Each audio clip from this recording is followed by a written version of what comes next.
Hello friends, natural things ആണെങ്കിലും എല്ലാവർക്കും എല്ലാ ഫേസ് പാക്ക് ഒന്നും അത്ര സൂട്ടബിൾ ആവണമെന്നില്ല കേട്ടോ. ഞാൻ ഇന്ന് എഗ്ഗിനെ കുറിച്ചാണ് പറയുന്നത്.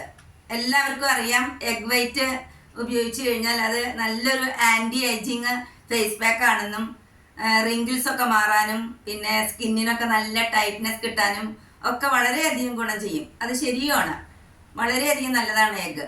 പക്ഷേ it is not suitable for everybody.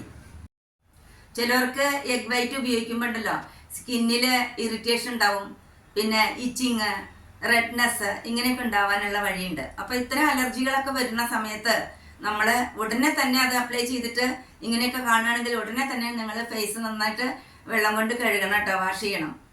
പിന്നെ അത് ഉപയോഗിക്കുകയും ചെയ്യരുത്. അലർജിയുള്ള സാധനങ്ങൾ അത് എത്ര നാച്ചുറൽ തിങ്സ് ആണെങ്കിലും എത്ര നല്ലതാണെങ്കിലും നിങ്ങൾ പിന്നെ ഫേസിൽ ഉപയോഗിക്കരുത്. ഇനിയിപ്പോൾ എഗ്ഗ് അതിൻ്റെ വൈറ്റോ അല്ലെങ്കിൽ യെല്ലോ ഒക്കെ ഉപയോഗിച്ച് കഴിഞ്ഞാൽ യാതൊരു കുഴപ്പമില്ലാത്ത ആൾക്കാരുണ്ടാവല്ലോ. അപ്പോൾ അവരോട് പറയാനുള്ളത് എന്താന്ന് വെച്ച് കഴിഞ്ഞാൽ ഇതിൻ്റെ ഷെല്ലുണ്ടല്ലോ ആദ്യം നന്നായിട്ട് കഴുകണം കേട്ടോ.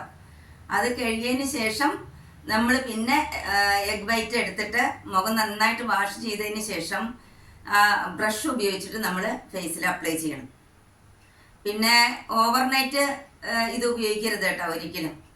ആഴ്ചയിൽ 1-2 പ്രാവശ്യം, അതിൽ കൂടുതൽ ഇത് ഉപയോഗിക്കരുത്. ഏത് സാധനം ഉപയോഗിക്കുകയാണെങ്കിലും അത് കൂടുതൽ ഉപയോഗിച്ചതുകൊണ്ട് യാതൊരു ഗുണവുമില്ല. പിന്നെ എഗ് വൈറ്റ് ഒക്കെ ഇതൊക്കെ ഫേസ് പാക്ക് ഇട്ടതിന് ശേഷം നമ്മൾ പുറത്ത് പോണ സമയത്തുണ്ടല്ലോ നമ്മുടെ ഈ സണ്ണിൻ്റെ ഒക്കെ അൾട്രാവയലറ്റ് അങ്ങനെയുള്ള ചൂടുകളൊക്കെ അതൊക്കെ നമ്മുടെ സ്കിന്നിൽ ഉണ്ടല്ലോ പെട്ടെന്ന് എഫക്റ്റ് ചെയ്യും. കാരണം സ്കിന്ന് അത്ര ഡെലിക്കേറ്റ് ആവും. അപ്പോൾ ഇത് ഉപയോഗിച്ചതിന് ശേഷം ആദ്യം നമ്മൾ റോസ് വാട്ടർ ഉപയോഗിക്കുന്നത് നല്ലതാണ്. ഇതിൻ്റെ മീതെ ഇതൊക്കെ വാഷ് ചെയ്തതിന് ശേഷം കുറച്ച് റോസ് വാട്ടർ ഉപയോഗിക്കുകയാണെങ്കിൽ നമ്മുടെ പോർസൊക്കെ ഒന്ന് ക്ലോസ് ചെയ്യാനും അത് ഒരു ടൈറ്റൊക്കെ കിട്ടാൻ അത് ഗുണം ചെയ്യും. അത് മാത്രമല്ല, പിന്നെ അതല്ലെങ്കിൽ നിങ്ങൾ പുറത്തേക്ക് പോകുമ്പോൾ എന്തായാലും നിങ്ങൾ മോയ്സ്ചറൈസറും പിന്നെ സൺസ്ക്രീൻ ലോഷനും അപ്ലൈ ചെയ്തിട്ട് തന്നെ പോകാൻ പാടുള്ളൂ, അതില്ലാതെ പോകരുത്. അപ്പോൾ ഇത്രയും കാര്യങ്ങളൊക്കെ നമ്മൾ എഗ്ഗ് വൈറ്റ് ഉപയോഗിക്കുന്നവരുണ്ടെങ്കിൽ അവരത് നന്നായിട്ട് സൂക്ഷിക്കുക, ശ്രദ്ധിക്കുക. Okay, bye, thank U.